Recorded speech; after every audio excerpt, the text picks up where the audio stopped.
Today in Security from Wired.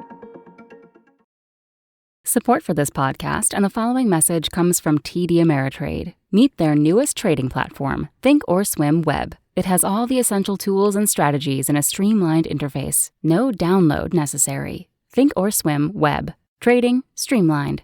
Visit tdameritrade.com/thinkorswimweb to get started. Netflix's password sharing crackdown has a silver lining. The streaming service is making account owners enter two-factor codes in a limited test. That's actually not so bad. By Brian Barrett. Look, let's be honest. Sharing passwords is as endemic to the Netflix experience as having your favorite show canceled 2 seasons in. So when the streaming service starts testing ways to curtail that practice, it understandably riles up the many people who have come to expect communal accounts as a matter of course. And yes, it's always annoying when a gravy train goes off the rails. But even if it's not Netflix's top priority here, you are much better off keeping your password to yourself. The limited test that Netflix introduced recently is basically a form of two-factor authentication, the kind you hopefully already have on most of your online accounts. Some users have begun to see the following prompt when settling in for a binge. If you don't live with the owner of this account, you need your own account to keep watching. Below that, there's an option to get a code emailed or texted to the account owner, which you can enter to continue watching.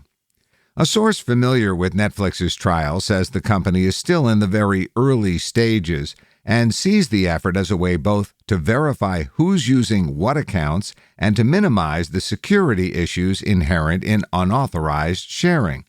Yes, security issues.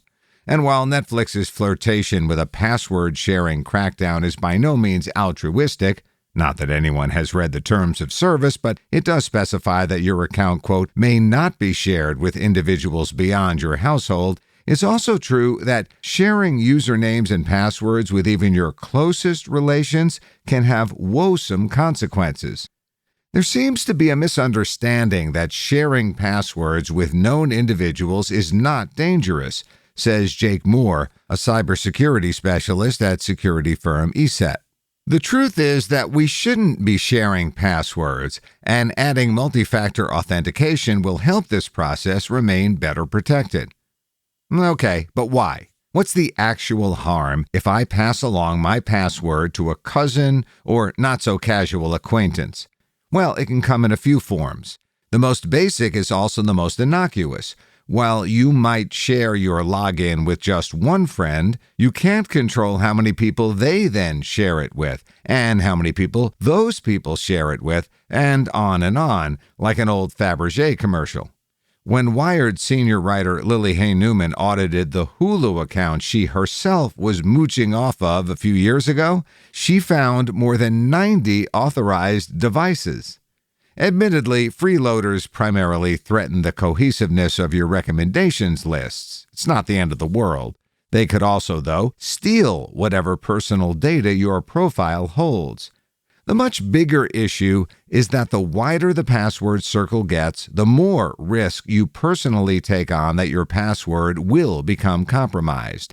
And given how often people reuse passwords across multiple sites and services, that means your exposure could extend far beyond Netflix. Because I shared my password with you and you got hacked, that criminal now has my password, says Steve Reagan, a researcher at internet infrastructure company Akamai. And if I've used that password anywhere else on the internet, the criminal's going to find it, and they're going to have access to that too. It spreads. It's a compounding issue. The practice of throwing a bunch of purloined usernames and passwords at various services to see what sticks is known as credential stuffing, and it's hit the media industry particularly hard in recent years.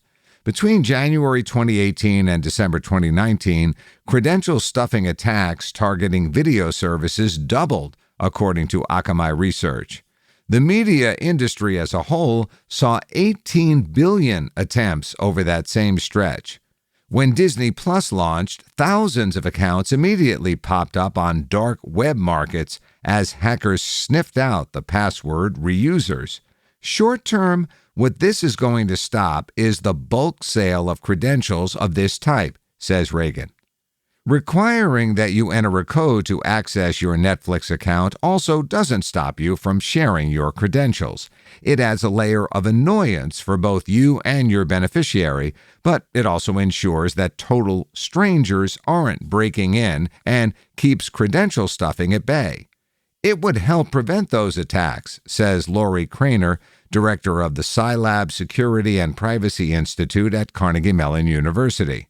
And yes, it would also potentially help Netflix's bottom line at a time when the streaming giant faces more competition than ever, as not only Disney Plus, but HBO Max, Peacock, and beyond compete for your monthly eyeball candy budget.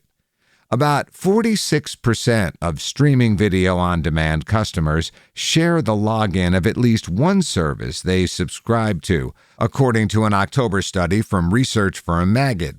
And more than half of those people do so with the assumption that the person they're sharing with will use the service repeatedly versus a one-off viewing. The more of those people who actually pay for what they watch, the better Netflix's financial position becomes. In that view, security is an ancillary benefit. The source familiar with Netflix's trial says that while the company has more or less freely allowed account sharing in the past, CEO Reed Hastings described it as a positive thing at CES in 2016, the situation has gone beyond that initial intent. The experiment helps explore one way to curb it that also keeps users that much more safe.